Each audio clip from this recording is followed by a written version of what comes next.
Initiating startup sequence. 5, 4, 3, 2, 1. You are now plugged in. Hey guys, and thank you for tuning in. This is episode 225 of the Plug and Play Podcast. I'm your host, Zach, and alongside me, as always, is Tim. Welcome, minions. First half Tasty Treats brought to us by Tim from the Monkless... Oh, no, that's the name of the beer. No, that's the name of the brewery. Oh. Monkless Belgian Ales. Okay, Monkless Belgian Ales. Belgian Ales are often brewed by monks. The whole thing of this brewery is they don't have monks. They're monkless. But I thought monks used to make, like, Monks do bake. But you don't have to have monks to make beer. I mean, but it's holy beer at that point. Is it? Yes. So could you use it to kill vampires? Is it holy water? Probably. Well, not this kind, because it's not made by monks. Well, it's monkless, if you would say. The Peppercorn Imperial Wit.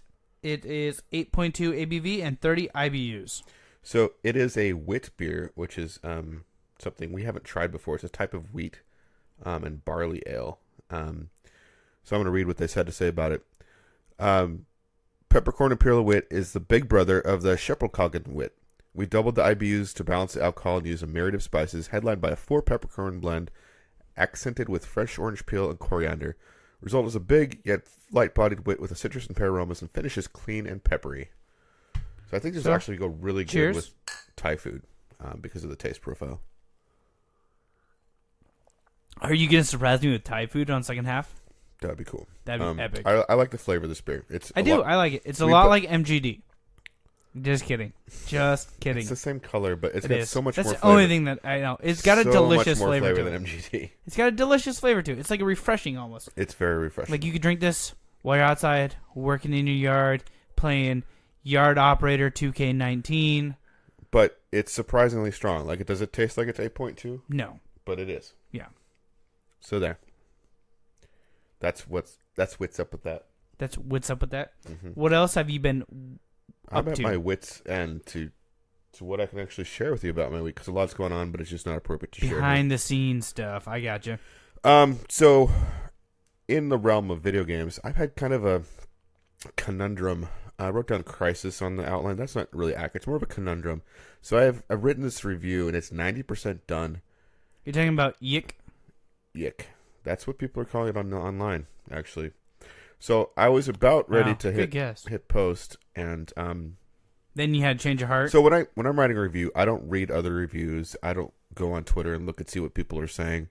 I was not looking for this, but I follow several game developers on Twitter, and this game developer has nothing to do with the project, but he was talking about, because apparently on Twitter, Y2K is being discussed right now as a horrible, awful game. He was responding to one of the comments, like in racist ways or something, or what's the going on writing, here? The writing and dialogue is bad. It's cringe-inducing. The main character is this kind of hipster. Like, it goes on and on. No, this is something I noticed and I wrote in my review, that the writing of the main character, you don't like him. He's like this guy comes back. So you play an asshole. You play an asshole, and that was something I had written before seeing anything else, but. He was addressing one particular criticism that I didn't make the connection to, but now that it's brought to my attention, I do vaguely remember what he's talking about. And what that is in this game, the main story element is this asshole goes into this abandoned building because he's following a cat or some shit, and he meets this weird girl and talks to her briefly, and they're about ready to leave, and they're in an elevator, and then these beings of light suck this girl out of the elevator, and she's screaming, and it's a really fucked up scene, and it's terrifying. And she's gone, in another dimension or something. Weird. It is weird. And then he obsesses about her, he falls instantly in love with her or something. He doesn't exactly say that, but he's obsessed about her. So anyway, the thing that makes this weird is there is a real life story about a girl who disappeared in an elevator. Who also is Chinese. She the one that was found in the... Yeah, the water tank. Yeah. So I'm very, very familiar with this story. So you probably are, but I'm going to read it now for our listeners that aren't. There's actually a movie made out of this also. So when the 21-year-old college student Elisa Lam was found dead in the water tank of the Cecil Hotel in 2013. The mysterious circumstances surrounding her case captured national attention. Her body was found after guests at the hotel complained about low water pressure and a strange taste, which led the employees to investigate their water tanks. That's where they found Lam's body floating naked, her clothes, watching the room key in the water beside her. Her cell phone was never found. The coroner listed her death as drowning. She traveled to Los Angeles from Vancouver alone, and she disappeared soon after she arrived. When police released video of her last known whereabouts, security camera footage from inside the hotel elevator, it was this video that sparked interest from amateur internet sleuths because of her seemingly strange behavior. Lam pushes the buttons for several floors at once, then appears to hesitantly poke her head into the hallway and look quickly back and forth before backing into the elevator and ducking to the corner. The elevator door is not closed. She pokes her head out again and leaves the elevator altogether. She stands to the side and gesticulates strangely with her hands as if talking to someone, though no one else can be seen on the video. Finally, Lam leaves the scene entirely and the elevator's doors close. So, that's kind of, there's kind of like a famous a picture of her in the elevator, like talking to someone that's not there or whatever. Yeah. And you can see a side-by-side of that picture and the character in the game. What the asshole character is in the elevator also, but he's out of frame. And those pictures look pretty similar. So, like, he's the one who killed her? No, but... Okay. So the developer of this game follows that dead girl's Twitter account. Gotcha. Is it still active? No. Okay. So... I was just going to say tweeting beyond the grave or something, or... It just seems he like... He has an obsession with her. Oh, also the asshole main character looks a lot like the main developer. So he has an obsession... Someone could infer that. ...about this girl who died in the water tank, and he made a game about it. Someone could say that, yes. You're not saying that, I'm saying that. This is Zach. So that's the thing. Like, I had an experience with the game. I actually enjoyed parts of the game. It was definitely uneven. There was parts I wishes were sped up. I didn't enjoy the writing of the main character. There's other cringe-inducing moments, like saying stuff about Asians and people with mental challenges. But do I insert what I've learned later into the review? Because maybe someone who's looking at playing the game would want to know this fact. So what I would, coming from like the journalist side aspect of it, I would recommend doing an addendum down the very bottom of it before you ever even publish it, with like a referendum, like, hey, after learning about more things that came to light, like this is my, or like a sidebar bubble. Yeah, like a sidebar bubble. Like this is how I feel about this game now. My initial impressions. It definitely colors my feeling about the game now, and like I think part of my responsibility as a reviewer is to put, most facts that I know about the game out there to help someone decide whether they want to purchase and spend their time on the game. I agree with that. So it didn't color my initial impression, but it now colors. It colors you now. How I feel about the game, absolutely. Yeah. I would do a sidebar on it. Okay. Well, that's the dilemma I've been dealing with, and that's why my review's now about a week late. Gotcha. I don't know what to do with this. I want to show you, because the funny thing about the Cecil Hotel in this is there's another case of a girl who got stuck in. Oh, it's creepy, and like the characters in the game, like the quest characters, all meet up basically on this like a cult, not a cult, but like a paranormal investigation. No, like a website, like a message board, like an old school 90s message board, which totally makes sense. So the really and weird maybe thing, some people would think that's cool, but I think almost that it's almost untasteful. It's like tasteless. I think some people would feel that, and they would want to know going in before they got into the game. Some people wouldn't bother at all, but I don't know. I just feel like I have a responsibility to let people make that choice and let them know about it. So the Lisa Lam thing, just because I listen to a lot of murder podcasts and stuff. I know this is right up your alley. So this is like the weird inference that I made to the Lisa Lam case, which obviously is a true case, that back in 2005, this movie got released and has extremely eerily coinciding facts. And this was released in 2005, so before she died. So it's showing a cityscape. It's a Mom young and woman daughter. and a daughter laughing. Just perfect. They're playing in the kitchen. So much unpacking to do. You're gonna love it up here. We're 2 blocks from the school, which is one of the best in the city. And wait, sweetie, don't run, don't run! Girl looks out of the elevator. Get stuck in here, huh? Look, Mommy, I'm gonna reach the ceiling. There's a dark spot on the ceiling. Looks like mold, but it's dripping. Oh, is this dark water? Yeah, have you seen this? No, I mean, I see some of the simulators, but Have you ever seen dark water? There's a leak Not the in my American bedroom ceiling. I've Like to seen a hear that Japanese there's one. someone running water upstairs. Did you say upstairs? There hasn't been anyone up there for years. probably enough to get an idea of it. Yeah. Yeah, it's definitely a creepy case, and I can see why people would sort of obsess about it, but I don't know. In this game, the main character is trying to rescue her, and so, I don't know, it just adds a weird component for me. Yeah, it's strange. I don't know. So, that's something I've been wrestling with. I like your idea of a sidebar or an addendum, so I'll probably go with something like that. If I can figure out how to format a little text blurb in the middle somewhere. So, yeah, a lot of other stuff going on in my life, but can't really share it. What have you been doing? So we've been powering through Grimm. We're on season 2 now. Sweet. So who knows he's a Grimm now? So, what's his partner's name again? I can't remember. Yeah. So his partner knows that he's a Grimm. Sweet. And Does the uniformed cop that keeps showing up at all the same accidents know yet? He's no. got short hair. Yeah, the little Asian guy. Or Yes. Oriental guy. I'm not sure how. Oriental, really? I don't know. You can't say Oriental. That's rugs are Oriental. People are Asian. Oh, well, what if they're Japanese? They're Asian. He might be Japanese. Doesn't matter. I'm not sure. But that officer doesn't know yet. No. Okay. But he's been a part of a lot of weird shit that's happened. Speaking of cringe-inducing dialogue, Yeah, exactly. here's Zach. And his girlfriend does not know, but now she's like in love with his boss. Oh, there's so So much. they're gonna fuck. Yeah. Yeah. Yeah. Her and his boss are gonna fuck. Yeah. Pretty positive. Yeah. So then on Thursday night, after we got to record, or we recorded on Wednesday, Thursday night, met up with Tony down at Northwest Wicked Gold, got a couple drinks, hung out with him for a little bit, and then on Friday, had a guys' night, and we're in a fucking measles outbreak. We're like the fucking, like, H1Z1, like... Chelsea Clinton is tweeting about us. Yeah. Hillary's daughter. We're gonna fucking die. There's This might be the last episode of the Plug and Play podcast. Yeah, if you're an anti-vaxxer, fuck you and quit listening to our show. 'Cause Exactly. You're a damn idiot, and I don't want you listening to our show. Yeah, you're cringeworthy. More than me. Yes.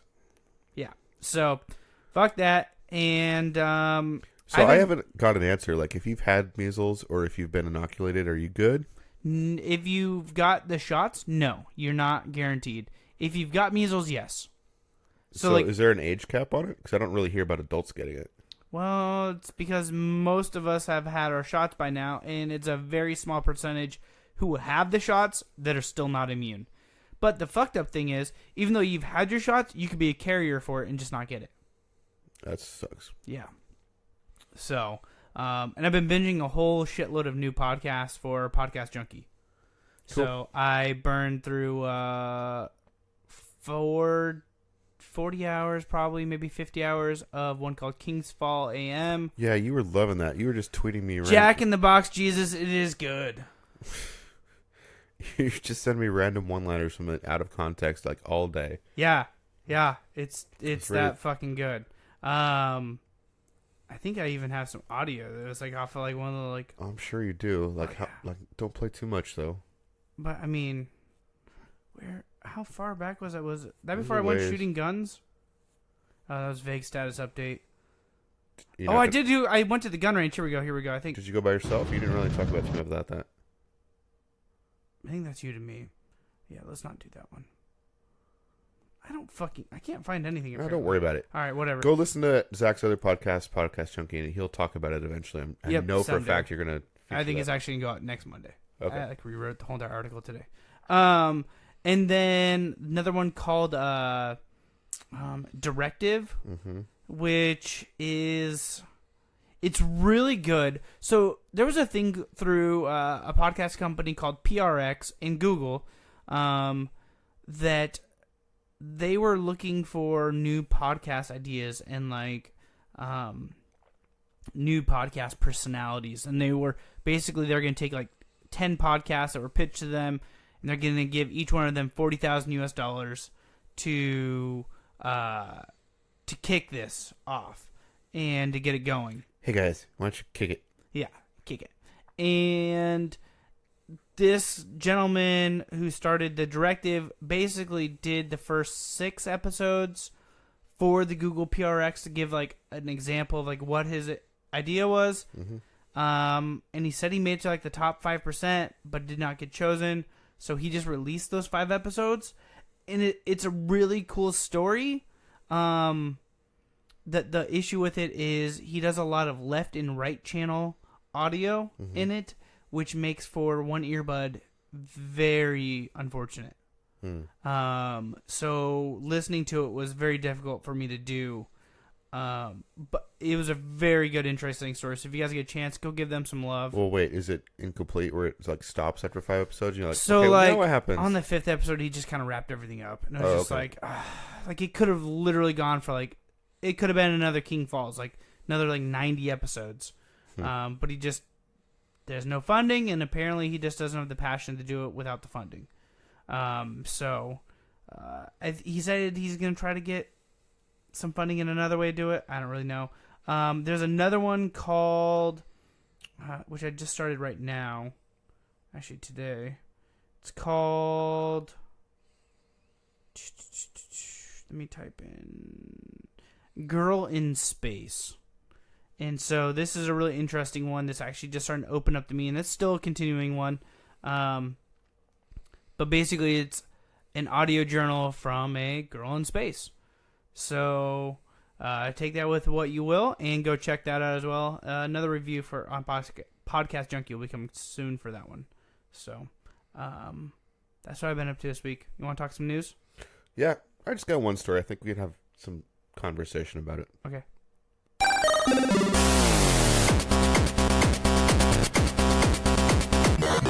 Are you here to tell me about my new favorite item in the world? Yep.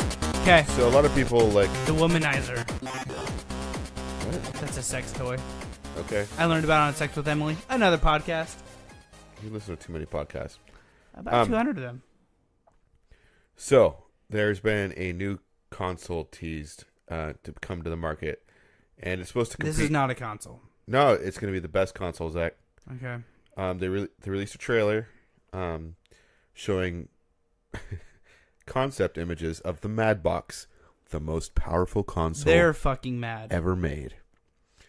The start of the year, UK-based game studio Slightly Mad Studios said it would be challenging the Xbox One and PlayStation 4 successors with the most powerful console ever made. No. Now the company has released concept images of the machine and controller, which look pretty interesting. This is brought to us by TechSpot, by the way. Slightly Mad CEO Ian Bell posted images of Madbox on Twitter. They're only concepts, which means the final product may change drastically. But they give you an idea of the company. So basically, this is what we're shooting for. We made a We cool can't plastic. fucking do it.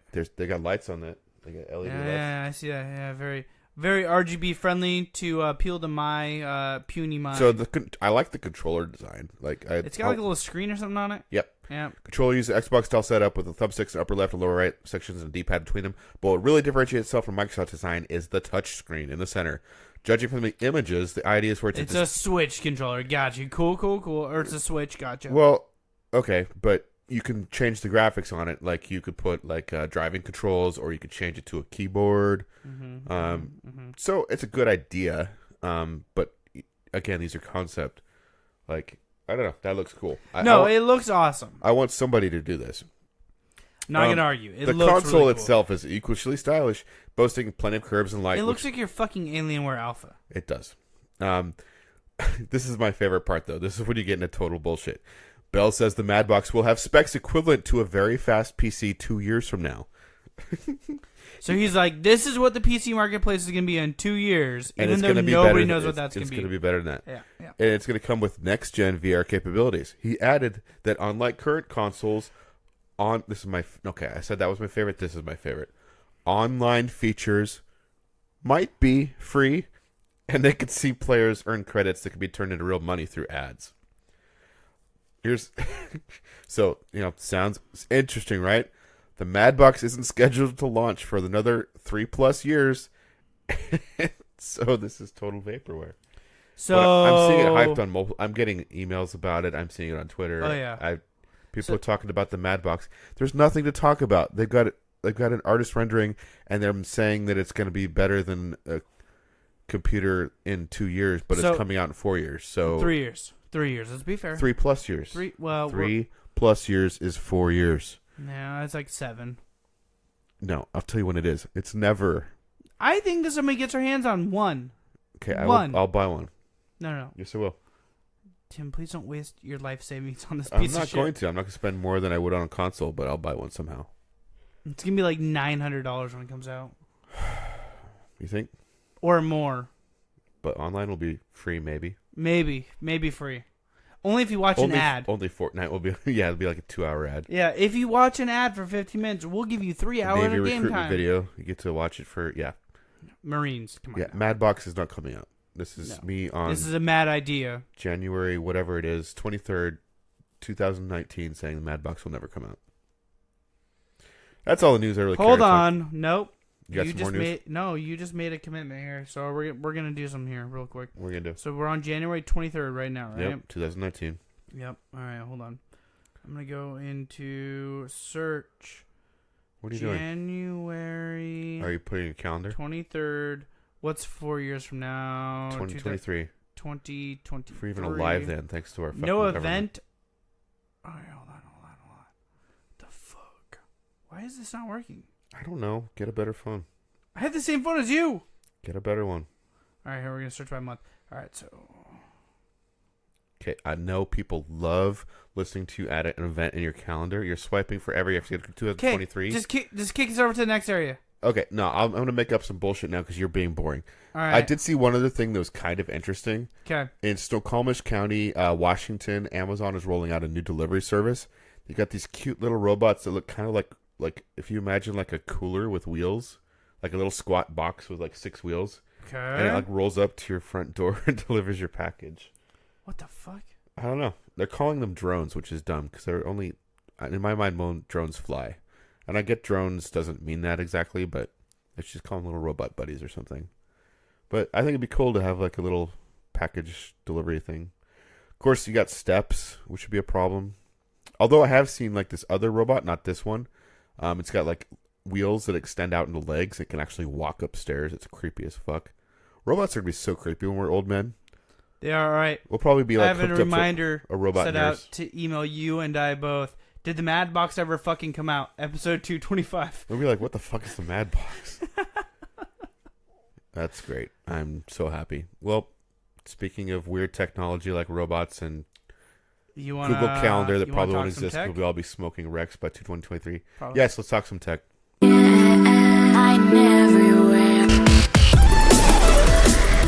So, Zach, what if your home, your domicile, your castle, your place of dwelling, your safe zone Yes. was invaded by glowing-eyed killer robots at 2 in the morning? What would you do? I would scream out, Alexa, intruder alert. And thanks to my awesome Alexa intruder alert routine, my Alexa would instantly, throughout all the whole entire house, would start playing the Imperial March on Amazon Music. Mm-hmm. The lights at my bar would turn red and turn on 100%. The living room light would turn 50%. Alexa would yell out, "Resistance is futile!" The living room lights would turn off. The bar lights would dim to 5%. Alexa would yell out again, "Prepare to die!" The bar lights would then go bright red again, 100%, and then would start to flash. Nice. Several people sent me this. Like my brother sent me this, and someone else, and you. So is this like a new feature or something, or is this? Well, I mean, you've always been able to sort of program Alexa to do like routines, like at 7:00, turn off the lights, or I don't know, start my automatic fish food dispenser or something. And this was like a subroutine that someone came up with as, I presume, a joke, but you actually made it work for the most part. Yeah, for the most part. Because you had the lights in your living room that would, and there's an adorable video you made of your son's My son's like literally yelling around. He's singing along to the Imperial Death March, which is awesome. So I thought that was a fun use of technology. It is. He'd still be screwed over by that robot with red eyes, but I mean, not if... at least it'd be more epic. I guess that's true. Yeah. So with that cheery thought, let's take a break, All right. drink some more beer, come back with even more beer, All right. talk about some awesome Kickstarters or some not so awesome Kickstarters, maybe some games. Who knows? We'll see. Kickstarter, tech and beer. Kickstarter, tech and beer. There's one gaming podcast you should hear. The Plug and Play Podcast. And we are back. Tasty treats in hand. Are they? I mean, on my hand, on my leg. It's the same as before. It's the wit beer. Hey, Tim. What? Tim. What? Tim. What? Tim. What? April 5th. I don't know if we can do it, man. We'll see. Tim. April 5th. These guys are coming to Seattle April 5th. Zach would really like to go. I mean, Spring break for me. Tim. For my kids. Tim. What? Just think about it. Just for 1 second. Just indulge me for a second. Okay. I mean, come on, Tim. I love this song. Tim. April 5th. I guarantee they play this. Okay, what if they didn't? What could actually happen if they didn't play Lollipop? I will message them and ask them. If they Like, didn't- will you guys guarantee Lollybomb if we come to Seattle? I would be sad if they didn't play Lollipop. Alright, but Tim, and then after that, I mean, come on. I mean, I had this gun when I was a baby. Yeah, this Look gun at was a my baby. gun.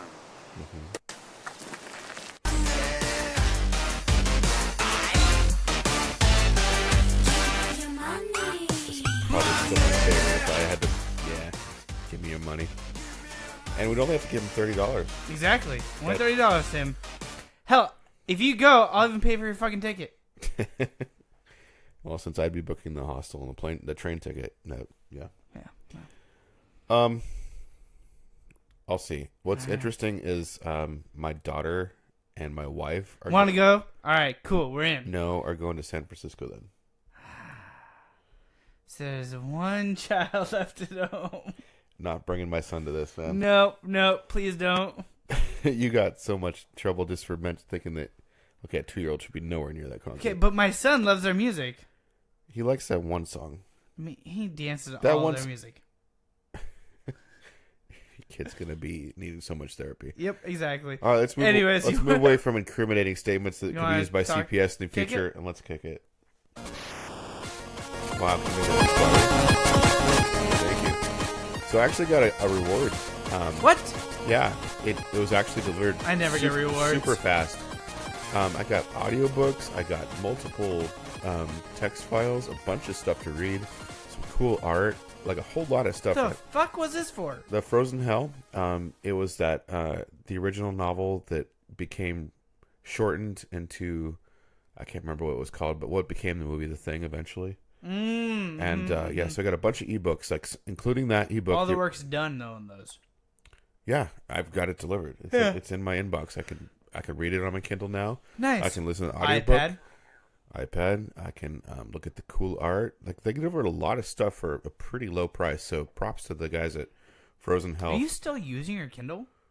Yeah, that's how I read. I thought you read on your iPad. No, I read comics. Comics are in color.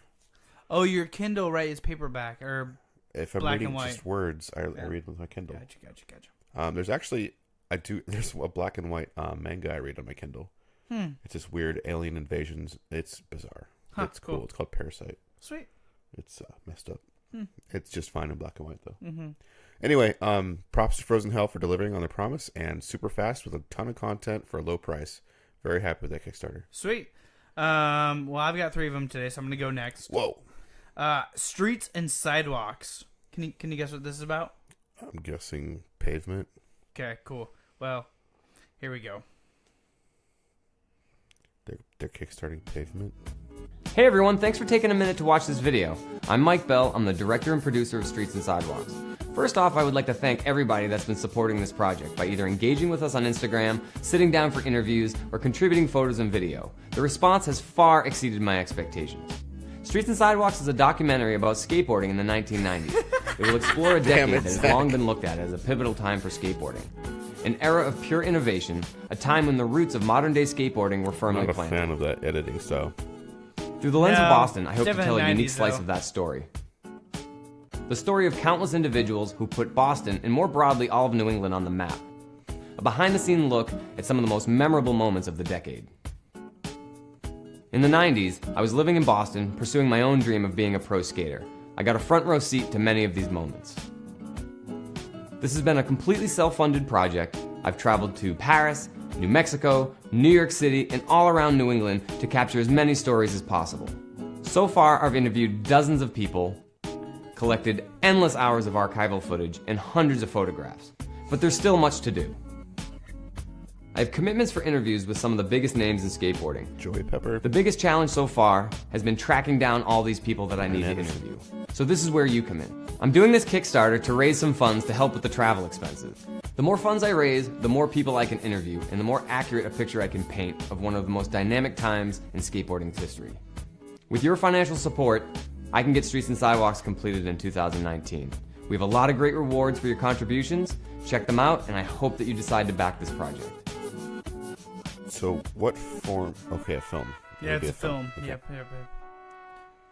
So it's gonna be a indie film. Well, fuck it. They're looking for $2,500. Mhm. Very, very small. We said it was just a travel budget, so Yep. that'd be about right. 8 days ago, Hey, what are they at? 69 backers. Okay. I repeat, 69 backers. They're currently at $4,266. Nice. It's overfunded. So you can fly first class. Exactly. So $10 gets you a thank you in the credits. Mhm. $15 gets you a single ticket to the Boston premiere. $20 gets you a Streets and Sidewalks T-shirt. $20 gets you a DVD set. 30 or more special edition 3D Innovations T-shirt.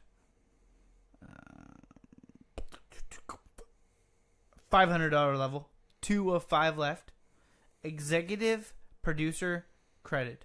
Want to be an executive producer? Contribute $500 and become an executive producer of Streets and Sidewalks. You'll be listed solo in the opening and ending credit sequences and in all marketing and promo material where applicable. Additionally, you'll receive 10 VIP tickets. Applicable. 10 VIP tickets to the Boston premiere and after party, 10 copies of the DVD, 10 official Street and Sidewalks T-shirts. Cool. So, it's pretty cool. You want me to go next? You want Yeah, to go? why don't you do one more since you All got right. 3 of them? So, Muddy Bites. Muddy Bites. me Something chocolate. Yep, exactly. I'm going to go ahead and let them talk about it. Hi, I'm Tyler DeVos, and if That's you're right, like get better me mic. and thousands of others, No shit. your favorite part of a sundae cone is the delicious piece of chocolate at the bottom. You just flip. Unfortunately, no one makes the part we cherish most, the tip, until now. Introducing Muddy Just the Bites. tip. Bite-sized waffle Trying to sell you cones just filled the with tip. delicious milk chocolate. Now here's where we need your support. By pre-ordering on Just threw it on his Kickstarter, kitchen floor. you'll help fund our very first production run didn't throw a tip of on the Muddy floor. Bites and add a go-to snack to your pantry. We want to thank you Just for like your chopping support up a in bunch making of our chips. chocolatey dreams a Cones reality. with chocolate stuck in them. Yeah. I'd try it. Sounds yummy. So It like a does, bag of the snack is just like a bottom of a waffle cone with chocolate in it. Yep, exactly. All right. Well, it's a snack that hasn't been tried yet. 13 days ago, How much would a bag to back a bag? they're looking for $10,000. Well, shit, that's an expensive bag of treats. Yep. They got 14,812. Okay, they're back. 372 backers. $27 you get 5 bags, 30 bites in each bag. So 150. No, if we get 5. Yeah, 150, right? What is it again? 5 times 30. Yeah, 150. So you get 150 of the Muddy Bites for $27. Okay, so okay, cool. 10 of them for $50. And the big granddaddy of them all, $999 lifetime snacker. In this pledge, you will receive a lifetime subscription of Muddy Bites as well as all other features. See details below. That seems like a really 50 bags of Muddy Bites, 30 bites in each bag. Lifetime subscription, 2 bags per month for life. priority shipping, get your bites sooner than anyone else, your name added to a dedicated page on your website, swag bag, official Muddy Bite taster tester, t-shirt and hat. Vote on future flavors, get future flavors before general public, and name or company on our packaging. Wow. Could be the Plug and Play podcast Muddy Bites. Oh, shit. And we get Muddy Bites for life, dude. 2 bags, we could each have one. We could each have a bag per month for life. It's 500 each, bud. I mean, if this is right around tax season. We could just sell some glowing keyboards and... Yeah, broken I got headset. some of that shit. All right, well, we'll think about it. I've got a Kickstarter. I was initially excited about... Well, let's get to it. This is The Blind Prophet. It is a point-and-click adventure. Am I going to put any audio on this thing? Yes, it is a dark and mature point-and-click adventure set in a corrupted city. Go ahead and play the audio. It's a video, actually. So I like this because it's got a very comic look to it. Hey, look, there's words. I came There is. for your salvation. The prophecies were always true. Beautiful visuals. But this time, The graphics look amazing. something's amiss. Cult symbols. Creepy, like, dirty city. A lot of neon lights. A lot of good use of color in very limited amounts. And they're pointing clicking to the environment. There's lots of different environments. It's like a bondage scene. Messed up, strung out people. There's like the naked girl getting Movies. stabbed. Naked girl getting stabbed. I mean, this is like right up your wheelhouse. Yeah. Investigate a dark mystery.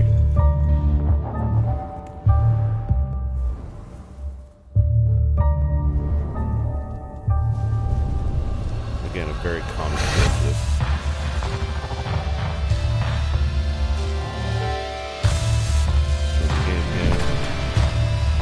Looking around the environment, solving a puzzle with numbers. Don't forget 245. 245, got it. Going through papers. Going through all of the place. A deep, thrilling, mature adventure game. It looks great. I'm digging the art style big time. Just let me know whenever you want to quit. That's good. Okay, so like visually, it totally intrigued me, and this is coming out of Paris, France. They've got 18 days to go. They are looking for 11,336 or 3,000. Blood of the Apostle. Yes.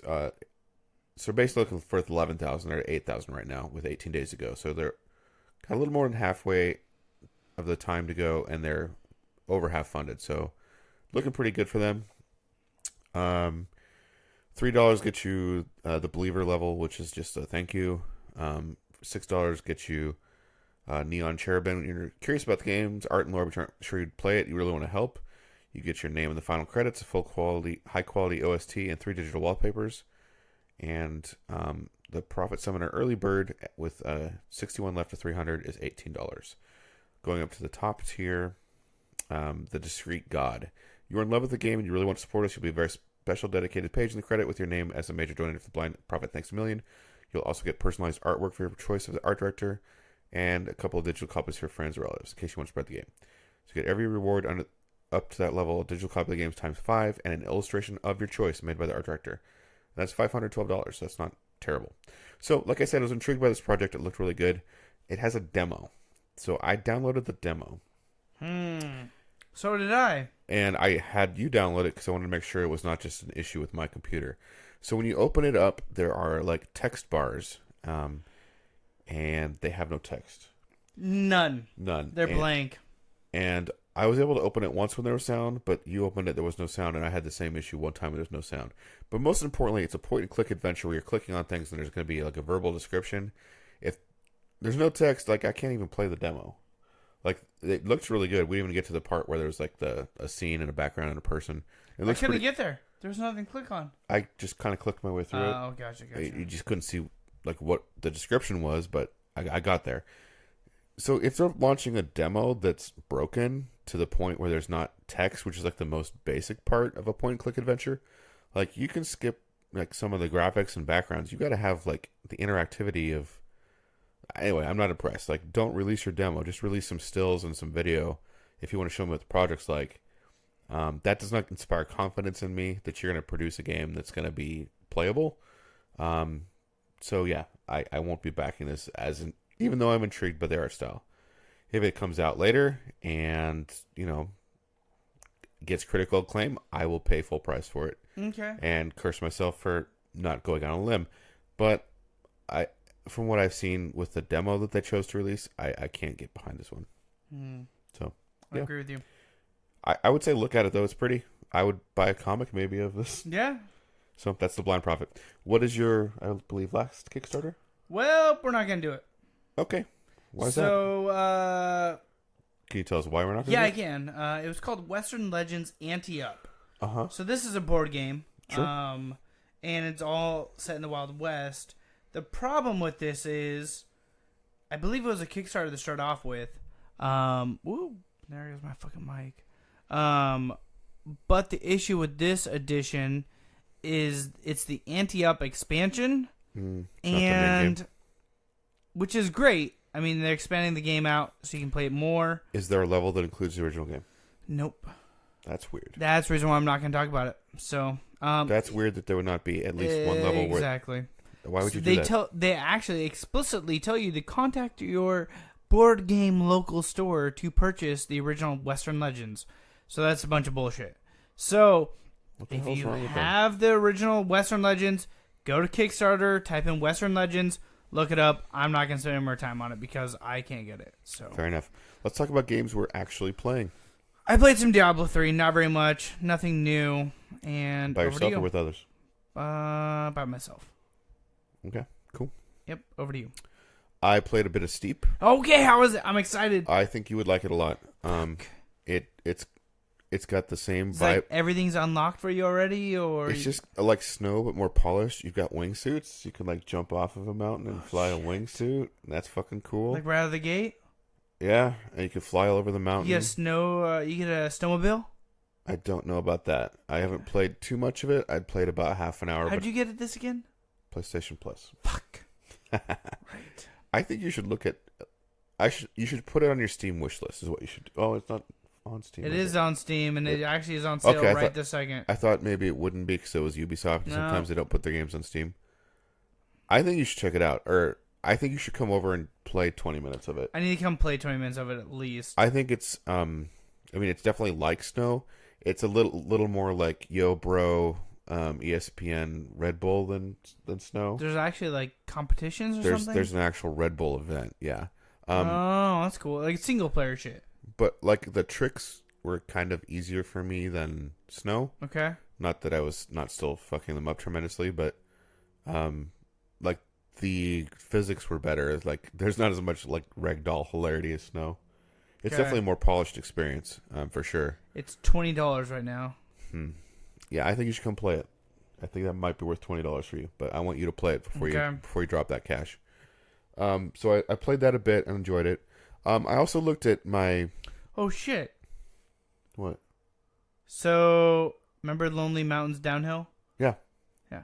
It's on. It's up on Steam right this second for adding the wish list. Okay. So, was that the one that was coming to Switch as well? Or am I thinking of a different? It might have been. It's the one that you really enjoyed, the bicycle racing downhill, polygon one. Yeah. Yeah. Okay. I believe that's coming to Switch as well. Okay, it could be. I'm not sure. That's fun. So I asked you during the break. If I was poor? No, if you've been getting the Twitch Prime games come up for free every month. I haven't. So I've been kind of getting them and just like, saving them in my library and occasionally downloading them. And there's one I want to play called the Red Strings Diaries, I believe, or something like that. Red String something. That's a point-and-click adventure. It's like set in the future. It looks really messed up. Okay.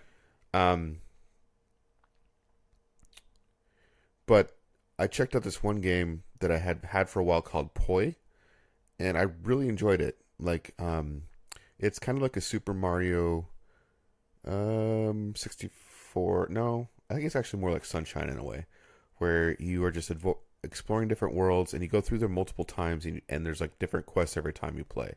So you're this little kid, and you become this like journey adventurer or something, and you just go on these like happy adventures. And it's very much like aimed toward children. It's very lighthearted. The graphics are kind of simple. There's low polygon count, but it's really cool. Like you'd be flying on an airship one minute and like having this little wingsuit and flying around, and then going on this crazy professor's rocket and flying in 0G and jumping on this planet, kind of like Super Mario Galaxy, where it's like the planet is like you can see the horizon and you're going around in a circle.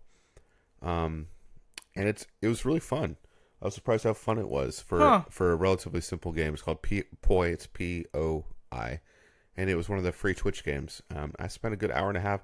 I was just gonna check it out for like 10 minutes. I looked up and like literally an hour and a half had gone by. Wow.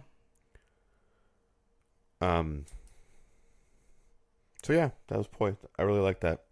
So what games are coming out this week? This week,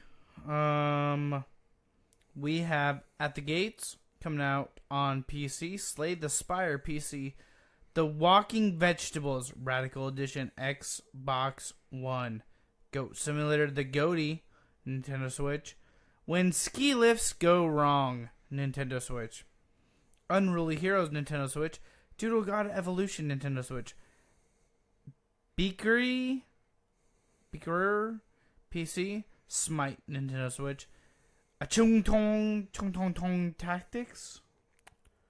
I'm just not even going to dignify that with a response. All right, Nintendo Switch. I think it's actually Akshu Tong Chutulul, something like that, Tactics.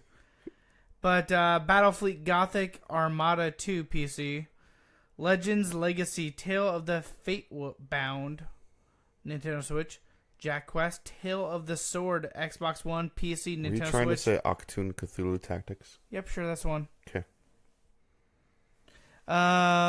So Pikaniku? Yep. That's actually a brand new game. It's free on Twitch Prime this month. Oh. And it's on Nintendo Switch and PC. Mm-hmm. Hashtag Killer Zombies. I'm not buying a game that starts with a hashtag. Nintendo Switch. My Memory of Us, Nintendo Switch. It's a forgettable game. It is. Cursed Castilla, which is like Cursed Castlevania, but it's not. Nintendo Switch. Bad Dream Coma. That'd Nintendo be suck Switch. to be like if you're in a coma and you were stuck in a bad dream and you couldn't get out of it. That'd be really shitty. That would be bad. Hey Tim. Resident Evil 2. Yes, I want it. Xbox One. I forgot to mention. I PS4, PC. Or was it last week? I already talked about playing the demo. I might have talked about it last week. Last week. Yeah. Okay. It's a good demo. You should Resident Evil check 2 Deluxe, Xbox One, PC. Actually, no. Resident Evil 2 Deluxe is only on Xbox One and PS4. Kingdom Hearts 3 PS4, Xbox One. Kingdom Hearts 3 Deluxe Edition PS4, Xbox One. Soldiers and Swords. Wait, I read that backwards. Swords and Soldiers, Nintendo Switch. Flowlines Verse, Nintendo Switch. Rico, Nintendo Switch. Genesis Alpha 1, PC, PS4, Xbox One. The Council Complete Edition, PS4, Xbox One. Earth Atlantis, PC. My Little Riding Champion, Nintendo Switch. Planetside Arena, PC. Mages of Mystralia, Nintendo Switch. Air Conflicts Collections, Nintendo Switch. Sphinx and the Cursed Mummy. I read that as Crusted Mummy. Crusty Mummy. And Unworthy, Nintendo Switch. Anything else you want to talk about this week? Nah, I'm just really excited about Resident Evil 2. I'm just pick that up. And I kind of want to play Kingdom Hearts 3, but I know I don't have time for it. Okay. Yeah. I want to play the Kingdom Hearts where it was like multiplayer. Okay. Yeah, I'll have to show it to you afterwards. It was a lot of fun. It was on GameCube. Really? Yeah. That's a thing? Yeah, I'll show it to you after. You ready? You ready for it to be after? Yeah, let's. I want to check this out. Until next week, guys. Don't forget to check us out at facebook.com/plug-and-play-show, Twitter and Instagram at plug-and-play-cast, youtube.com/plug-and-play-gamer, and until next week, don't forget to prime